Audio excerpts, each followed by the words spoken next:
Wolf Pact, Wolf Pact, Wolf Pact, Wolf Pact. Try and build an island, tell me why you think we wildin'. What's going on, ladies and gentlemen? It's your host with the most, the best from the Midwest, the overweight lady lover, your not-so-local super villain, your global icon and national treasure. Ladies want him, men want to be him. Starks, a.k.a. Big Sexy, a.k.a. Hollywood Starks Hogan, a.k.a. Big Chowder, a.k.a. the dark-skinned Dynamo, a.k.a. Go Grab the Bill, a.k.a. the Messiah of Maniacal Menagerie, aka Starksky Hutchinson, aka Chase Manhattan, aka Big Papa Blunt, aka Chase Money, aka God Body, aka Wave Cap Warrior, aka Did the PayPal clear yet, baby? I welcome you to the fake Wolf Pact Podcast. The number one, I'll say that again, the number one, I'll do it one more time for the motherfuckers who can't shut up in the back when a real G is delivering this good game. The number one wrestling podcast. You ain't gotta go check no Googles, you ain't gotta ask Jeeves shit. We've already done all the hard research and work. So let's go ahead and get into it. If you haven't noticed, my voice probably sounds extra fucking crispy, which the people who listen to me rap, they probably should be already into this, and the people who catch this podcast are like, oh wow, it doesn't sound like shit now. So we're going to try to do this off of my studio microphone, and we're going to try to keep changing and upgrowing and doing all this other crazy stuff. So follow me. So right now, let's give some predictions and suggestions for AEW. I know if you're coming here and looking for some WWE, don't. Okay, just don't. I'm strictly going to talk about AEW, and if I do talk about WWE, I'm going to expose how shitty and a terrible company that is. So while we're here, let's go ahead and give a huge shout out to one of my favorite sponsors, No Bueno brand. So that was random. Didn't know I was going to use them as a sponsor right now, but I love them and I support their company. And if you haven't checked them out, you can follow them at No Bueno brand on all social medias. Their logos and all their good information shall be on the cover for the podcast, the logo and all that good business. So you'll be able to connect with them. Give them a follow. Support their brand. They do some really, really good dark art. It's just fun. It's just fun stuff. Not a lot of people go to this whole sick, twisted element and really embrace that true metal feeling that we all have. And No Bueno really, really, truly does that. So for this off-the-fly sponsor shout-out, yes, please follow and support No Bueno brand. I will have all that good information and all the metadata for you. So let's give some predictions and suggestions for AE motherfucking dub. So first things first, Kenny and Adam Page have been on a tear. They've been doing a really well job as working together as a tag team, and I like the storyline that they're building. So to me, it makes me think that there's going to be a heel turn for Adam Page. Not necessarily, well, yes, they're building toward a heel turn, but I would like, as a suggestion, let's have Adam Page not necessarily be a heel. Let's let him be this lone desperado cowboy for a hot minute, and let's build him up. Let's get him hot. Let's get him to that championship status that we all know that he can be at, and he can work that. I know there's not really a huge angle for Kenny and the Bucks because they're doing a lot of VP work, and they're doing more work to get other wrestlers on. I don't think people think about it like that. They think they're just, oh shit, it's all elite wrestling, so all we're going to get is just the elite. And I think that would be asinine. I think that would be the Vince McMahon thing to do. And they're not Vince. They are of the culture. They are of the people. So why not give back to the wrestling community and put others on? So I love to see that. One thing I did not like about the Adam Page and Kenny Omega teaming up, I don't want them to continue to beat these great established tag teams.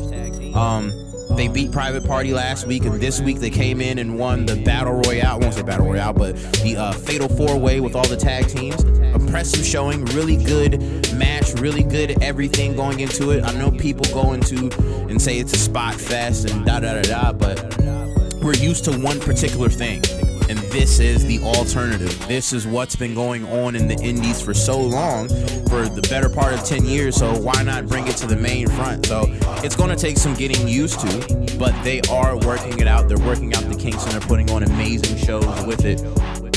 Moving forward, Nightmare Collective. They had a match on Bash at the Beach this week. Last week they had a spot with Sheeta and Statlander, disrupting the Riho match. To me, the Nightmare Collective feels a little bit much.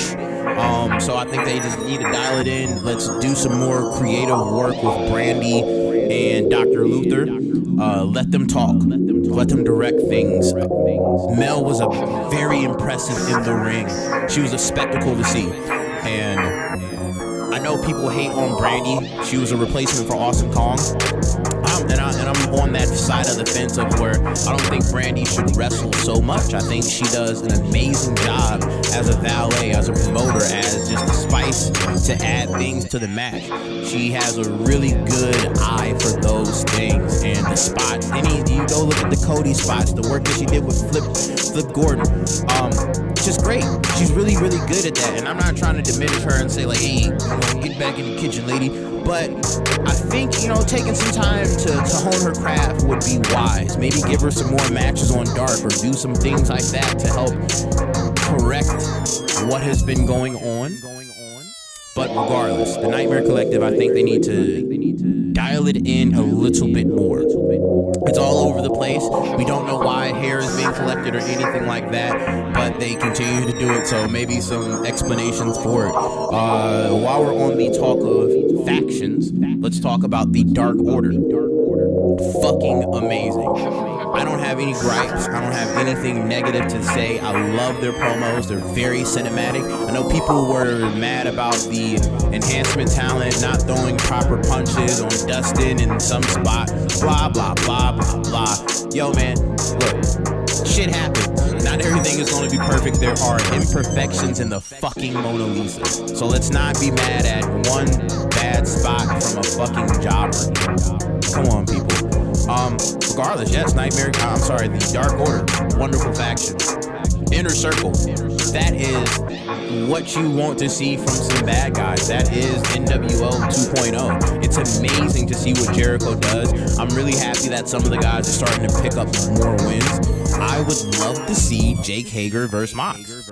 Jake Hager has not wrestled in the 4 or 5 months that he's been on AEW. So I think that would be something cool to see. Right now we're in a huge race to see who's going to be the number one contender for Chris Jericho in the AEW championship. Honestly, I think Darby Allin should be the guy to get his redemption and to dethrone Chris Jericho. I think Darby Allin should be the first guy to beat Jon Moxley on AEW. I think Darby Allin is a perfect representation of the core audience of AEW and how they feel. A lot of people probably really connect with being an outcast and an outlander, sort of like how Darby Allin portrays himself. So putting the belt on that young man would be something dope and something awesome to see. While we're talking about dope wrestlers, Cody, keep giving him a fucking microphone. It's just amazing. I love what they did with Arn Anderson. They have him helping out Cody, but I would love for that to be DDP or Dustin. I would love for Cody, DDP, Dustin, and that whole Nightmare family really get together and really make that strong. And address the Nightmare Collective and those things. Can we get more Orange Cassidy? Just saying. Give the people what they want. That's all. I love Pac. And one giant suggestion before we get out of here. While I say I love Pac, but can we please get a mid-card belt for AEW sometime soon? There's a lot of stuff going on. There's not an answer for Joey Janela or Jimmy Jacobs or Pac or hell even Moxley or Darby Allin. So many good wrestlers who don't have strong definitive storylines and aren't fighting for that title. I know with WWE, their belts don't mean shit. But over at AEW, wins and losses matter, titles matter, and streaks matter. So I would love to see a mid-card belt. So that's going to be my end of predictions and suggestions for this week of AEW. I think my next episode is probably going to be a shit show. So let's see where we go with our first shit show episode. I have been the dark-skinned Dynamo, your messiah of maniacal menagerie. I am Starks. You can follow me at Villain Starks on all platforms. You can follow Fake Wolf Pact, P-A-C-T, on all platforms. And once again, let's give a huge shout out to our sponsors, No Bueno brand. Peace, love, be safe, and cause a spot of bother.